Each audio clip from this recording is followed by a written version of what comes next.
Todd, first and foremost, how are you doing? I'm doing so good. I'm so excited that we have our 22 season now in front of us. I know, and you guys have already kicked it off. Palos Verdes already has a win under their belt, 18-6 against Canyon. Just give us a little quick recap. You have over 10 returners on this roster, and talk about the success that's already happening. You know, in high school, you always know that every year is going to be a little bit different. I remember just a couple of years back when my daughter was a freshman, there were 12 seniors and they all graduated at once. And so it was like starting fresh again with a brand new team once that happened. Well, you know, these things go in cycles. And so every year, you know, every team looks at themselves and says, who do we have coming back? Who's coming in?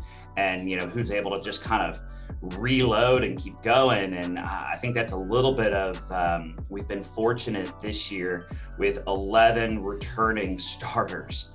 So we knew we were going to be experienced. These girls, a lot of them have been playing together between club, high school, even middle school for so long. That chemistry is just undeniable. And then we added a couple of sophomores who were with us last year, but have really come on. Between last season and this past club season, a lot of them play with Fire, a local LA club, you know, really based out of the South Bay here. But boy, their skills really advanced, and they've been great additions to the team. So we were excited to get the season started. We've got some pretty big goals for us this year. Last year, we ended in the CIF quarters game. I think we overachieved last year. And so we said to ourselves this year, why not us, right? Obviously, Foothill is the class, and so they're going to be tough to beat again. With that said, we think we've got a really, really good group here. We're really excited for the season. Had an early game with Canyon, and we saw, we had 8 different scorers. We had our standout senior who is committed to play Division I lacrosse at Long Island University. Harper Ski had 4 goals, 3 assists. She took 20 draws. You know, really is always there for us, always a big producer. We kind of go as she goes. But then we also had, you know, one of those sophomores I was talking about, Naomi Gann, had a hat trick. And, you know, we're debating about who was the player of the game. Was it Harper or Naomi? Naomi also had 3 assists. She had 3 takeaways. You know, really was all over the field in a total effort. But again, 8 different scorers. Then we had 5 different people with assists. I mean, we had 18 goals. We had 10 assists. So the ball was just flying around. You know, I think you definitely saw a little bit of that early season, first game, you know, trying to get it dialed in, but then we did get it dialed in, and these girls were running fast, running our plays. It looked really good. I was so proud of them in our first game. Talk about all these returners. It's a mature team, but I know that there will be some changes on the defensive side. You had mentioned prior to us jumping on this Zoom call. Can you talk about those changes and how important it is that those turnovers will be key for your offense? Sure, absolutely. We had a returning senior, Courtney Sagano, and then a returning junior, Charlotte Plumer, who they are the anchor of that defense. They've played together, and really that's who we count on. But so we have a newcomer, Isabella Brannon, Bella, and Ava Stanzak. Bella's a senior, Ava is a junior, and both played on JV last year. You know, I think emerging stick skills. They're both tall, strong, fast. And so they've been 2 really good additions so far to our defense. And then we have sophomore Elena Wong, who was just a standout as we went through tryouts. She gives you everything that she has. And then we have our returning sophomore, Grace Moore, in goal. And so while I was always worried about having a freshman last year in goal, now I feel fortunate that we've got this experienced player. She also plays for Fire, has come so far in this last year. And now, we're going to have the luxury of having this experience for the next 3 years. And so, real fortunate to have Grace. She really anchors. She's a great communicator, and just continues to progress in her gameplay. You mentioned Grace Moore. I watched her a few times last year. That was unreal when you told me she was a freshman. I almost didn't even believe it. She was so mature out there. Yeah, there's a few things that Grace leans on, and one of them that we saw right away was she is a very good passer. And so when it comes to, after she gets a save, the outlet clearing pass, she can hit anybody anywhere on the field. She can chuck the rock 40, 50 yards and hit it on a dime. So we're lucky to have somebody who is exciting like that, can help our fast break get started. And again, for someone so young, she's so poised. She really holds herself accountable and to a really high standard. Great young goalie.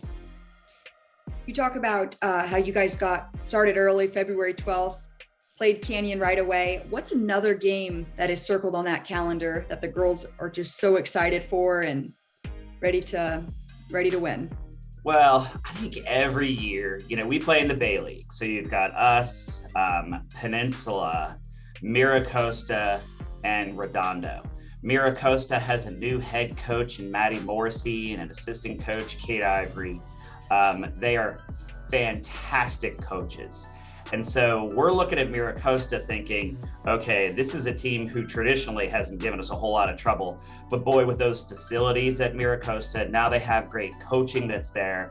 They have some youth programs that are in place that are now starting to really produce and generate great young players. So, their farm system is really coming along. Costa's going to be a problem, but for us, it's Redondo. That is the rivalry for us. Every year, it really packs in the crowd. It's a physical, fast, fun game. And so that's the one we always circle.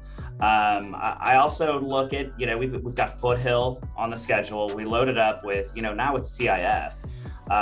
We're playing about half of our games against Orange County teams, which I think is fun. Normally we just play LA teams and kind of stay on the north side. Well, now we're focusing a lot more on Orange County teams. And so, Canyon, Los Al, San Juan Hills, and so St. Margaret's, Foothill. We even go down to San Diego and play Patrick Henry this year. And so we kind of looked south and said, who are some good teams down there? So Foothill will obviously be a challenge late in the season. We play them April 15th at home. Again, St. Margaret's has some phenomenal players. Grace Carstetter is going to Hopkins. Lauren Lamb, I forget where she committed, but it's a big time lacrosse school back east. So, Minka Martinez, and they call her Minx. They've got, St. Margaret's has got some great players. I thought it was a travesty last year that they didn't get into CIF on sort of this weird technicality. They aren't in a conference, and so they couldn't say they won their conference and somehow didn't have a 500 record and got left out. And they would have easily been one of the top 10 teams. So it'll be interesting to play them. So I think those are also a couple of games that we're really looking forward to. But yeah, for us, it's always going to be that Bay League matchup and the rivalry with Redondo. Coach, talk about how important it is to get down to Orange County, to get up to Ventura County, because you mentioned that a lot of your players do play the club teams during the off season and stay, really tight knit in that LA County or specifically South Bay. But to see other talent up north, down south here in Orange County, that it is great to get different teams on your schedule. Well, yeah, I think even a few years ago, there weren't as many players as there are now who are playing for clubs all over Southern California. And you see them out there on the club circuits, and these girls are playing with them. We play Agora. They've got a great senior in Alicia Cannon, Kelsey Heffernan. They've got some really good players and are a good emerging team. I think that, Newberry Park, everybody knows. You've got Daniela to deal with up there. They're phenomenal goalie, Daniela Gayette, who's going to Syracuse. And Michelle Yarger has just done a wonderful job with that team. Michelle also is the director for Mad Dog in LA here, and that's a growing club program. So, getting up north, there are some great teams to play there, but there's always been hey, lacrosse came to Southern California and it got good in San Diego first, then it came to Orange County, and we've always been told in LA that the Orange County teams are just better. Well, we're coming on. I think they need to look out for LA because the LA teams are really making a ton of progress. But yeah, when we set up a season, when you think about rankings and who you play and making sure that you're playing the top teams, and if you're after a championship, you got to play the top teams to be ready for them. That's why we look down to Orange County. And so, I'm excited to have about half of our games against Orange County teams this year. And like you said, being able to see just different types of players, different types of offenses, different types of defenses, and the coaching that happens down there. So it is very important for us. I think every year we'll look to schedule, at least half our games with Orange County teams. Is there anything else you'd like to add, or the end goal that you have for the season aside from winning CIF? You guys had so much success last year.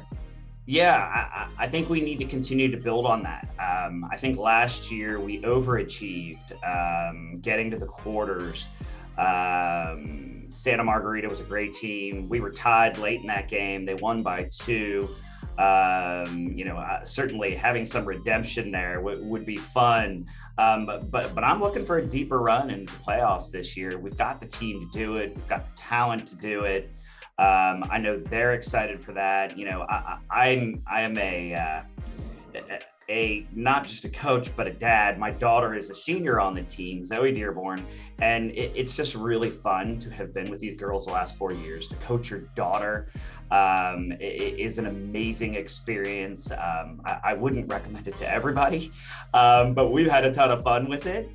And to just be, a part of her senior year and being able to have, what is going to be a really fun season ahead of us, it's great. I couldn't be happier. So glad the season is here. You are awesome. Good luck to you and your team. And so great to catch up with you. Thank you, Tauli, and thank you, Laxratz. We love your coverage of California lacrosse, and we really appreciate everything that you guys do. Thank you.